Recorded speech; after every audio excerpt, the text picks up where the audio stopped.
Ushbu loyiha Sanoat qilish bank hamkorligida Surxondaryo viloyati Denov tumani Shahrino mahallasida 6 ta kontor joylashgan.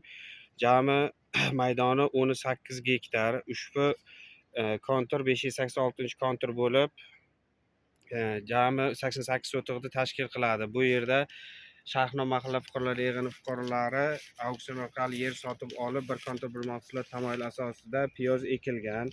Bu yerdagi ekinlar zamonaviy usullar bilan parvarishlanmoqda. Hozirda ekinlar tayyor holatida. Ekinlar yetishtirish 90 kun davom etadi.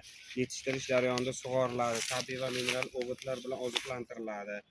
Ushbu loyihada 4 ta dehqon xo'jaliklari biriktirilgan. Har bir dehqon xo'jaligi uchun o'rtacha 22 sotixdan yer maydonlari to'g'ri keladi. Loyihani samarali amalga oshirish uchun lider tadbirkor Cho'ntosh Agroekspert tomorqa xizmati MChJ ishlab chiqarish kooperativi biriktirilgan.